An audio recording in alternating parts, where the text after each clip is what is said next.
Hey guys, I just wanted to remind us today with a short video that every time that you go to eat something that you don't need, to buy something that you don't need, every time you take a trip to distract yourself, all you're actually looking for is connection. We are incredibly deprived of connection as human beings, not just physical, but intimate, real friendships, real stuff, meeting people at their core, or at least at the deeper layers.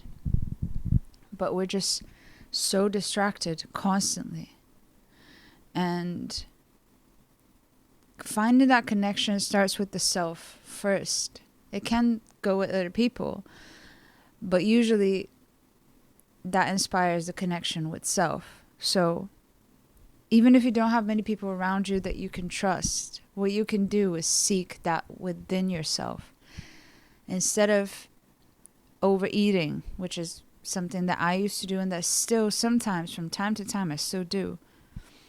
But instead of looking for something to numb my pain, to make me stop feeling, why don't we do what someone who loves themselves do? I love asking myself that question. I got it from Teal Swan. What would someone that loves themselves do, and then do that? So instead of running away again, instead of trying to shut things off, why don't we have curiosity? Why don't we look inside? Why don't we actually just try and find that thing that needs our attention? Because the reason we're trying to numb something is because something is painful, and we're trying not to feel it.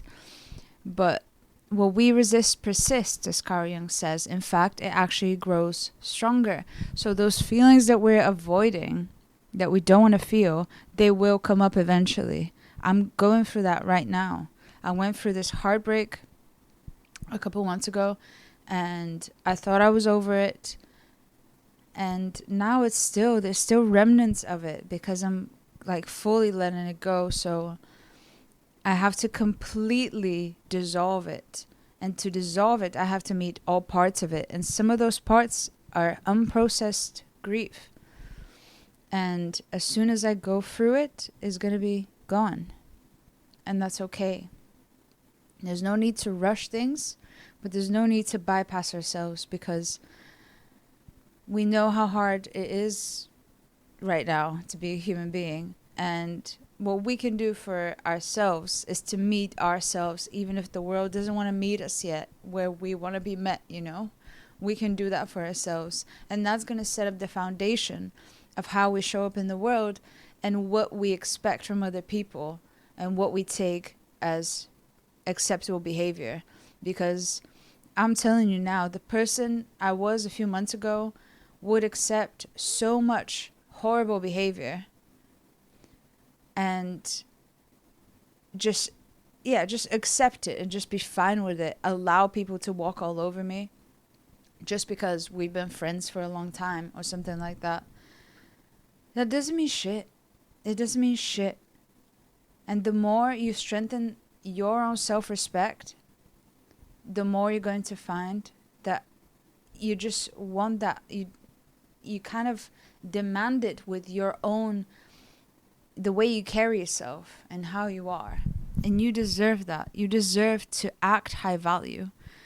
Even if you don't fully feel it yet, just start acting it towards yourself first, and you're going to start feeling it. I promise you. I promise you, because it is your default to have value of yourself. We've just skewed it, and we've forgotten where the value comes from. That is something that is unspeakable, untouchable, unnameable. And that thing is endless and is going to just keep and keep and keep and keep on giving.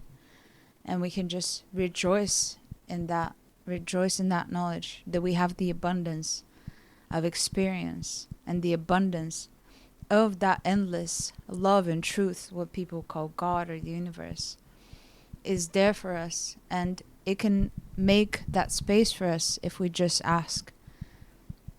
for space to feel who we are and to really get in touch with that. I hope you enjoyed this video, and I'll see you in the next one. If you liked it, please like. If you are not subscribed yet, I really appreciate it. And yeah, see you soon. Thanks for visiting. Bye.